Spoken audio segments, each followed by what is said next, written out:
my mom was taken just like that, just like nothing. And I wish I could see her one more time, be able to hug her again.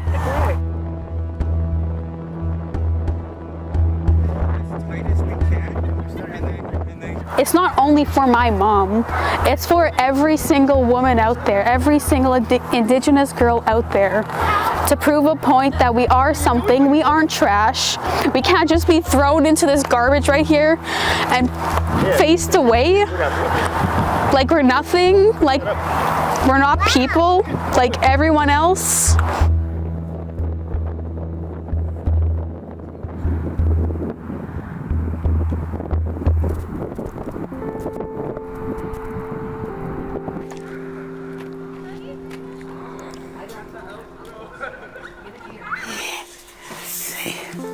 That's my girl.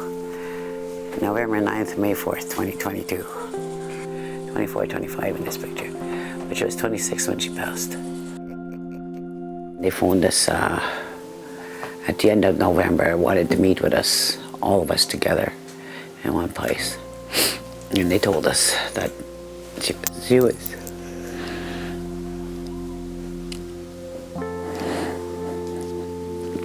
That's why it's really important to get her to go with her to a landfill. She shouldn't be there. That's not home. It's not a burial site. She's going to be 11. It's bad. Shouldn't have had to do this. Shouldn't have had to fight to go find our women.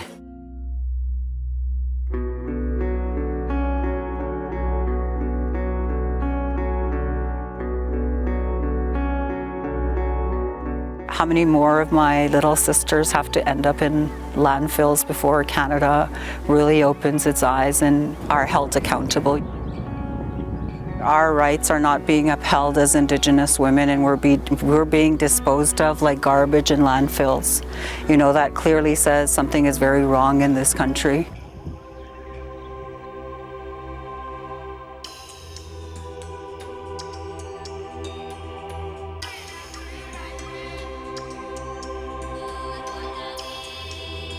Tamara Chipman is my niece. She's been missing since 2005. These beautiful ladies are from the Highway of Tears. Fun-loving, feisty, loved fast boats, fishing. She loved her son, she loved her family. She just loved life.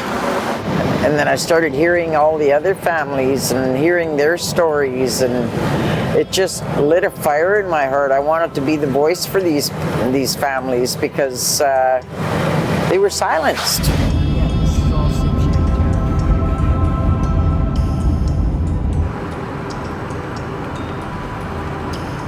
Oh, you feel the spirits of the women when you're driving sometimes, and of course this stretch of highway between Terrace and Prince Rupert is actually noted as one of the most beautiful highways in the country.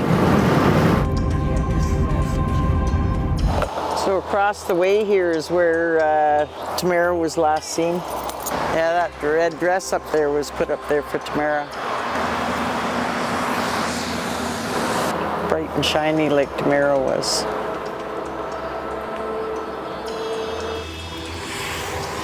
I'll never stop looking, even though people have tried to tell us she's dead and everything. Prove it to me. Show me her DNA. Show me her bones if that's the case. Until then, I'll keep looking. I'll keep looking everywhere. Every tip I get, we act on. You know, I love her.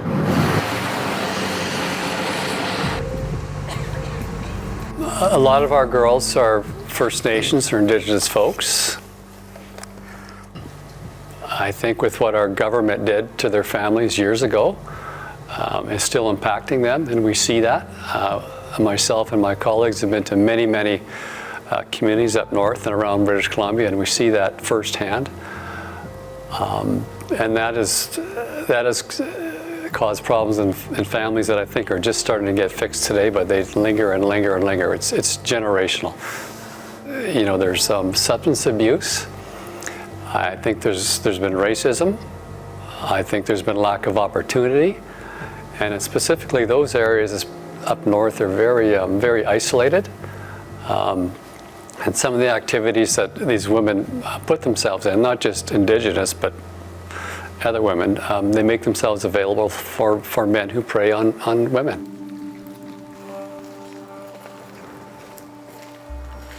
My journey with the missing and murdered Indigenous women started in 1989 when my cousin Alberta Williams went missing from Prince Rupert, BC.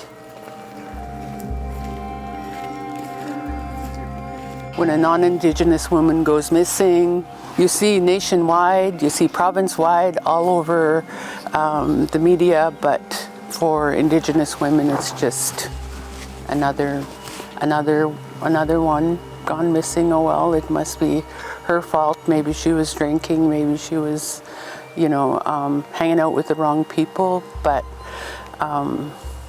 that doesn't make her less of a human being. There's this long history between the RCMP and the Indigenous people. Women will not call the RCMP in fear of having their children removed. So there's no safe space in this country for Indigenous women. There's no safe space.